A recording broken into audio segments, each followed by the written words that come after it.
Bien, vamos a hacer el análisis del índice de Gini. La parte conceptual podrá ojearla en el material de apoyo. Este ejercicio que aparece acá hace referencia, supongamos, a la cantidad de dinero que perciben cierta cantidad de personas por cierto trabajo que yo realice. El índice de Gini mide el grado en la desigualdad que hay en términos del ingreso salarial para este problema. Para poderlo calcular necesitamos conocer P sub I, Q sub I, donde P sub I hace referencia al porcentaje acumulado de las personas y Q sub I hace referencia al porcentaje acumulado de sus ingresos. Miremos, para calcular entonces el índice de Gini necesitamos primero conocer la frecuencia acumulada. En Excel será muy sencillo formularlo. Bastará con escribir para la primera clase 30 datos, para la segunda clase ese 30 más la siguiente frecuencia absoluta que es 35 y copiamos esa fórmula y la pegamos en el resto de nuestras clases. Tenemos entonces en total 135 datos, 135 personas encuestadas acerca del ingreso por alguna actividad determinada. Vamos a calcular P sub I. P sub I es el porcentaje acumulado de las personas. ¿Cómo lo conseguimos? Tomando la frecuencia acumulada y dividiéndola entre el total de la sumatoria. En este caso en el total de la sumatoria de las F, que es 135. Para la segunda clase entonces copiamos la frecuencia acumulada de la clase 2 y la dividimos entre la última casilla de esa sumatoria. Si quieres solamente escribir una fórmula, fija esa última casilla con la tecla F4. Aparecen esos signos de pesos. Y bastará hacer eso para copiar y pegar en las otras dos casillas la fórmula. Miremos, por ejemplo, para la clase 4, que está en la fila 5, el cociente que se hace es entre C5, que es la frecuencia acumulada, dividido C6, que es la sumatoria de la frecuencia acumulada completa. Bien, tenemos nuestra casilla entonces de P sub I, el porcentaje acumulado. ¿Qué es eso? Algo así sería más o menos que hasta la primera casilla está acumulado el 22% de los trabajadores o de los datos, hasta la segunda fila el 48.14% de los datos, hasta la tercera clase el 77.77%, hasta la cuarta el 92.59% y en la quinta pues está el 100% de los datos. Ahora vamos a calcular el valor de los ingresos acumulados, es decir, cuánto le corresponde a cada clase. En el inicio de la columna nos dice que debemos multiplicar X sub I por F sub I. Entonces multiplicamos X por F sub I. Y ya. Copiamos esta celda y la pegamos en las otras cuatro. Y tenemos el total de,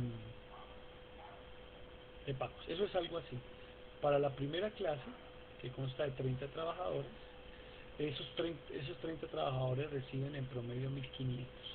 Si es 50 el valor que corresponde a su ingreso, puede ser 50.000 pesos, por ejemplo, en cuyo caso recibirían 1.500.000. Para la segunda clase, supongamos, para la segunda clase se reciben 70.000 pesos por algún tipo de ingreso, algún tipo de actividad. Esa actividad la realizan 35 trabajadores, en total hay que destinar de 2.450.000 para esos trabajadores. Ese mismo análisis lo hacíamos para el caso de la frecuencia, para calcular la media. Vamos ahora a acumular esos valores para mirar cuánto debe pagarle la empresa a cada una de las clases en términos de evolución de nuestro problema. Entonces esto es igual a la primera clase, es igual a la clase anterior, acumulada anterior, más en la clase que estoy y así sucesivamente. Copiamos eso y ya tenemos en total. ¿Qué significará esa tabla o esa columna que tenemos ahí? Significará que para la primera clase, que consta de 50 con ingresos de 50.000 para 30 trabajadores, deberá destinarse 1.500.000 para pagarles. Pero para la segunda clase que es 70-35, pero ya no me interesa los 35 trabajadores, sino cuánto se le han pagado a los 65 trabajadores. pues a los 65 trabajadores se les pagará los que se les pagó a los primeros 30 más lo que se le pagó a los 35, que es la sumatoria que aparece acá, de esta clase más esta clase, de estos valores acumulados. Entonces estamos acumulando la distribución, si se quiere, del ingreso. Ahora vamos a hallar la parte porcentual, es decir, cuánto porcentualmente le corresponde a cada una de las clases a partir de este análisis. Para eso, lo único que hacemos es tomar el primer valor de esa columna y dividirlo entre el último.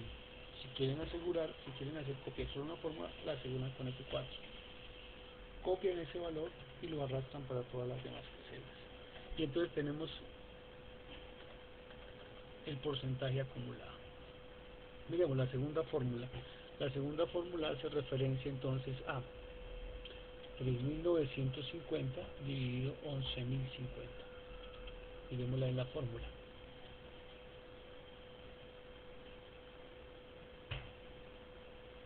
En la fórmula entonces es F3, que es esta celda, dividido F6, que es esta celda.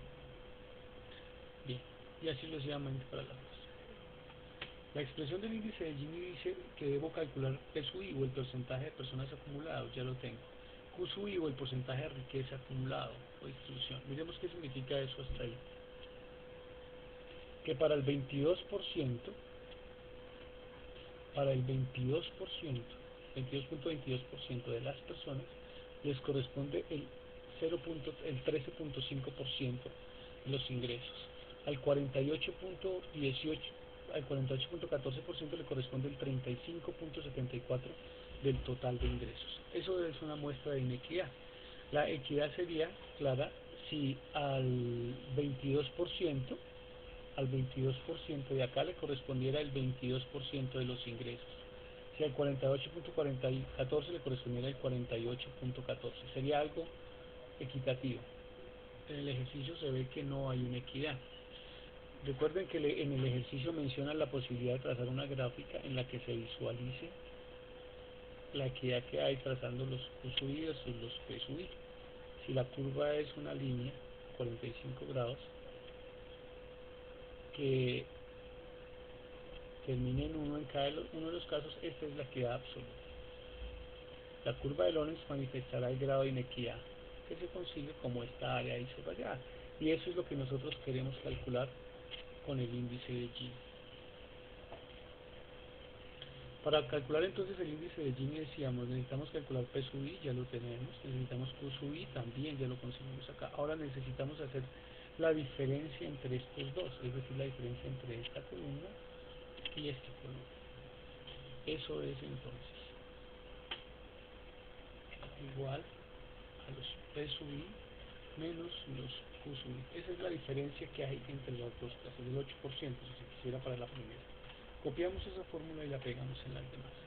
Y tenemos la diferencia. En nuestra última casilla nos dice 0, la diferencia es 0, claro, porque al 100% de los trabajadores, le corresponde el 100% de los pagos. Después esa diferencia razón nos da 0. En esa parte no habría inequidad. Bien, si queremos entonces calcular el índice de Gini, a esa diferencia que tenemos, debemos sumarla, no sé qué es. Ajá, sumarla. Es decir, que debemos sumar estos valores. Para hacer esa suma, entonces vamos aquí, nos ubicamos en la parte final y decimos a Excel que haga una autosuma. Y tendremos el valor de nuestro numerador, que es entonces 0.3485. Ya tenemos el numerador, ahora nos falta el denominador, que es la sumatoria de los P sub I, que es este valor que tenemos acá. Nuevamente vamos a Excel, nos pulsamos en esta última casilla, le pedimos que nos sume las anteriores y tenemos el valor. No nos queda más que reemplazar en la ecuación y nos queda entonces el numerador, que es 0.3485,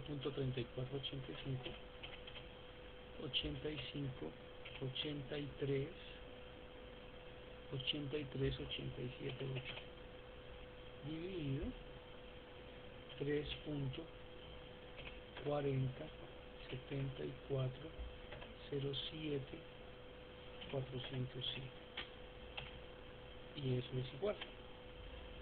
Bien, hagámoslo aquí en el ejercicio porque pues esto es una imagen, entonces no me permite escribir el resultado entre estos dos y nos da que el resultado es 0.10230179,